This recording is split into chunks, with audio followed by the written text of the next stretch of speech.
The New York Jets suck again. Breaking news. Not. We knew this team was not going to make the playoffs this year. You came into the season with no expectations, but you thought they'd be competitive, and they were in week one, and that was the positive, the moral victory from week one. And then they cut Xavier Gipson. All right, holding guys accountable, nice. How about you hold Michael Clemens accountable? The guy's done nothing since he got here except chirp fans in the crowd in Cleveland. How about Michael Clemens gets cut now for his stupid roughing the passer penalty and all the stupid things he's done in the football field? He stinks. Get rid of him. And that should be the Aaron Glenn mantra, right? It is. You don't perform, you cost us on the field, you won't be here. Well, Michael Clemens, you should not be here. And listen, Justin Fields stunk. And I don't even know why he was in the game in the second half. The game fell over at halftime. You have a competent backup in Tyrod Taylor. I would put him in anytime you're getting crushed like that. And Taylor played all right, but the reality is Fields was 3 for 11 with 27 yards. The Jets couldn't run, they couldn't throw, and in some instances, they're coddling him. They're not even letting him throw because they don't really have much faith in him. He only had 11 attempts, and he's in concussion protocol now. So maybe Taylor is the starter next week.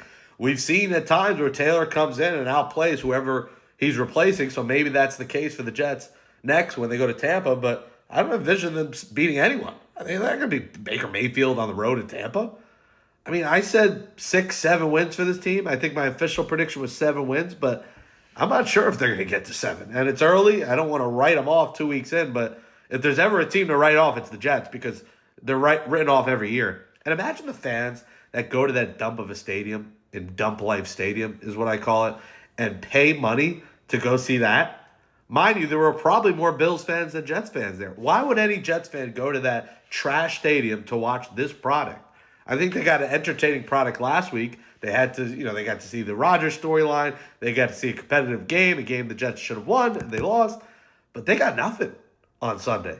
30-10, and an offense that did absolutely nothing. That turned it over, committed penalties, and the Bills are just in another tax bracket. The Bills are in the NFL, the Jets are in the XFL at this point, the UFL.